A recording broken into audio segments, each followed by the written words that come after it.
देश में विपक्ष कमजोर कभी नहीं है, ना हो सकता है, क्योंकि 60% जनता हमेशा व्यवस्था से नाखुश है या व्यवस्था से उसको शिकायतें हैं या उससे बेहतर एक्सपेक्टेशन है। तो विपक्ष तो होता ही होता है, डिपेंड ये करता है कि जो विपक्षी पार्टियां हैं, फॉर्मेशन है, उसको कितना वो कैपिटलाइज कर पा रही हैं, कितना गैल्वेनाइज कर पा रही है। तो विपक्ष आपको दिखेगा, वो विपक्ष शुरुआती दिनों में कम से कम अगर पार्टियों के फॉर्म में न दिखे तो आपको जनता की ओर से दिखेगा। फिर मैं आपको आंकड़े बता देता हूं। पहले जो 14 से 19 का जो टर्म था मोदी जी का, संख्या 2019 से 24 के मुकाबले कम थी, लेकिन एक सिग्निफिकेंट पब्लिक प्रोटेस्ट एक ही हुआ, वो लैंड एक्विजिशन बिल पर हुआ था। और इसकी चर्चा इतनी चैटर नहीं होती है, लेकिन वो फेसलेस था, पब्लिक का प्रोटेस्ट था और सरकार को 4 बार अध्यादेश सरकार ने रिन्यू किया, लेकिन अल्टीमेटली सरकार को बैक ट्रैक करना पड़ा। पूरे 5 साल में एक public agitation on record of significance. दूसरे टर्म में मोदी ज्यादा रही है, संख्या ज्यादा रही है, लेकिन 3 बड़े पब्लिक प्रोटेस्ट हुए और तीनों में सरकार को झुकना पड़ा। फार्मर्स प्रोटेस्ट में तीनों लॉ को वापस लेना पड़ा, CA/NRC को 4 साल तक एबेंस में रखा हुआ था, अभी लेकर आए हैं, और SC/ST एक्ट पर भी जो एजिटेशन शुरू हुआ, 10 दिन के अंदर सरकार को झुकना पड़ा। तो already 3 times increase in the second term.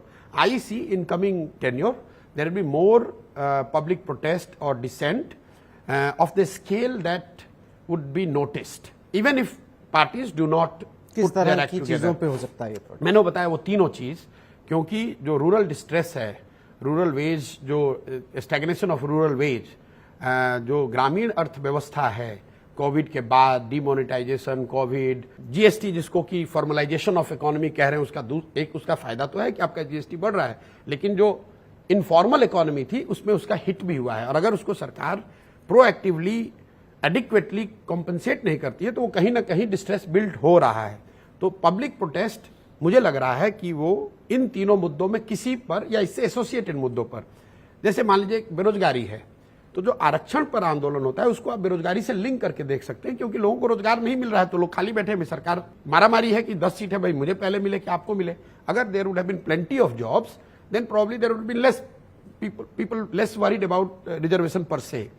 तो मुझे लगता है कि ये तीनों मुद्दे सरकार के लिए हेडेक बने रहेंगे और इसको लेकर पब्लिक प्रोटेस्ट आपको देखने को मिल सकता है। जहां तक आपने कहा कि विपक्षी पार्टियों का भविष्य, if Congress willing and able to change the status quo in their leadership, in their approach, I think they would have a very good chance going forward, because 15 साल की एंटी इनकम्बेंसी हो गई होगी। जब आप कह रहे हो कि लीडरशिप बदलने की जरूरत है, स्टेटस को बदलने की, मैं लीडरशिप बदलने की सिर्फ बात नहीं कर रहा हूँ, एक तो माइंड सेट है। देखिए, आप जो कांग्रेस को या राजनीतिक पार्टियों को करीब से देख रहे हैं, वो ये बताएंगे कि बाई एंड लार्ज कुछ चेहरे बदल सकते हैं, अहमद पटेल की जगह वेणुगोपाल आ गए होंगे, लेकिन जो कांग्रेस के फंक्शनिंग का जो तरीका है, डिसीजन मेकिंग है, वो बाई एंड लार्ज 14 और 24 में बिल्कुल बदला नहीं है, बिल्कुल नहीं बदला है।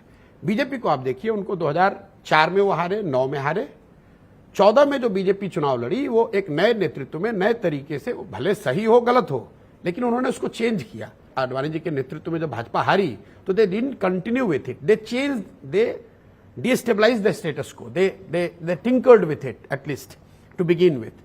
तो मुझे लग रहा है कि कांग्रेस को जब स्टेटस को से हटना होगा, वो लीडरशिप में है, उनके काम करने के तरीके में है, पब्लिक आउटरीच में है, हर चीज में। स्टेटस को से अगर नहीं हटेंगे तो सिर्फ आप चाहे किसी ए को बनाइए, बी को बनाइए, उससे कोई फर्क नहीं पड़ने वाला। लेकिन if they do that, they would put a formidable challenge, they could put formidable challenge to Modi ji. Leadership की because you have to see in conjunction with internal weakness of BJP, which I have been telling. मतलब लोग पूछते रहते हैं BJP की क्या कमजोरी है, तो इन 10-12 सालों में जो बीजेपी की एक कमजोरी जो बढ़ती ही जा रही है एक तरीके से, जो कि उनकी सबसे बड़ी ताकत है, the over dependence of Narendra Modi. तो जैसे कांग्रेस की हालत थी, एक समय आया कि इंदिरा जी पे उनकी डिपेंडेंस इतनी हो गई कि जिस दिन इंदिरा जी थोड़ी अनपॉपुलर हुई तो सेकेंड लाइन कुछ बचा नहीं।